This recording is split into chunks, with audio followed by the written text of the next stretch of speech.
Alright, so it looks like Chromatic has fixed the bug with the trees, which means that they will no longer do the crazy amounts of damage that they were doing before.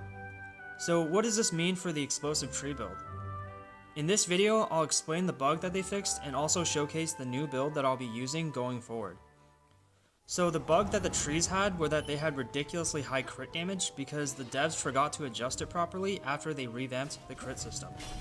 So whenever Explosive Shielding Guard procced, they were doing tens of millions of damage when the tree crit instead of what it was actually supposed to do. So now Explosive Shielding Guard basically just does tickle damage to mobs.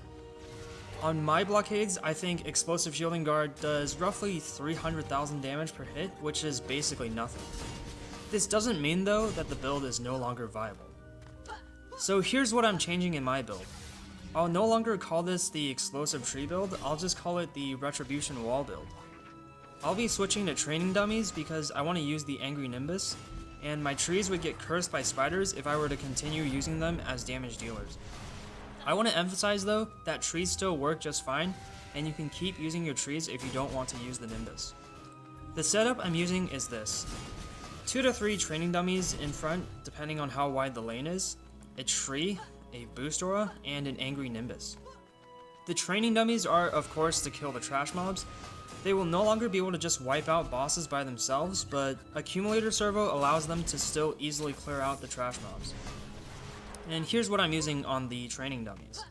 It's pretty much still the same as before, except I'm using Juggernaut instead of Fortification. For the dummies, automation is absolutely required. If you don't have Juggernaut and Explosive Shielding Guard, you might be able to get away with using Fortification and Explosive Guard. The mods are quite cheap, and lower level versions of these mods should be fine to use as well. Automation is required for the healing, Juggernaut is for the health and damage resistance, and Explosive Shielding Guard is to help proc automation. For the tree, I'm using Health Pylon, Power Pylon, and Fortification. On the Relic, I have Hardened, Fortitude, and Defense range. You don't really need a max defense range, but it helps. If you want more range on your trees for placing the Nimbus, you can swap out Power Pylon for Deadly Strikes. In this setup, the trees increase the HP of my training dummies and buffs my Angry Nimbus. On the Boost Aura, I'm using Vicious Strikes, Deadly Strikes, and Boosted Grasp. And on the Relic, I just have a random defense range mod. Ideally, you want to also use Power Servo and crit damage to power up the Nimbus further, but I haven't really got that set up yet. And it's not really that necessary anyways. So the reason why I'm using Boosted Grasp is because I'm using Controller Servo on my Nimbus. Boosted Grasp is more of an offensive option, and if you need more health on your dummies, you should use Boosted Blockade instead. If you're not using Boosted Grasp, you also don't need that much range on your Boost Aura, you just want to make sure that they cover your blockades. And the reason for that is because Boost Aura actually provides a 10% damage protection to all defenses within their range. So you should include it even if you don't have Boosted Blockade. The last thing is the Nimbus. For the shards, I'm using Destruction, Vampiric Empowerment, and Defense Rate. The mods I'm using are Controller, Anti-Mini-Boss, and Anti-Melee. The reason I'm including a Nimbus is because since you no longer have the strong boss killing power from your blockades, you need something else to kill the bosses. The Nimbus is also great for killing stragglers towards the end of the wave, or for mobs that get stuck inside of spawns.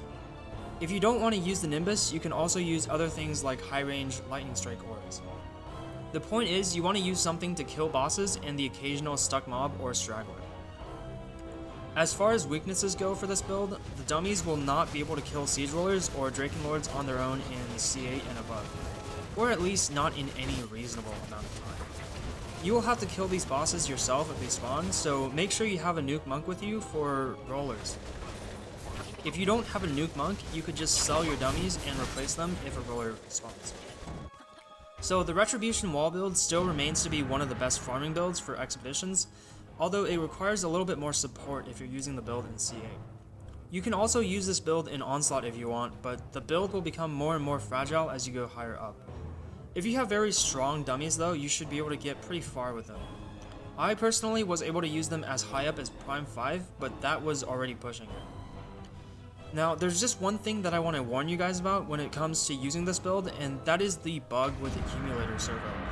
So what happens is that when you lose and replay from wave, or if you're using trees and your tree gets destroyed and you interact with it to rebuild it, Accumulator Servo bugs out and starts damaging everything, including your own defenses.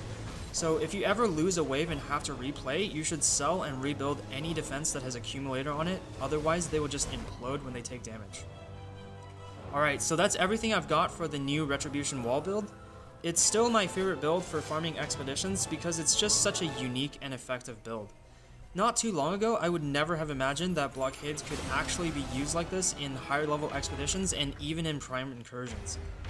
I really enjoy these kinds of unique and fun builds, and I hope to do more things like this in the future. Thanks for watching, and I'll see you next time.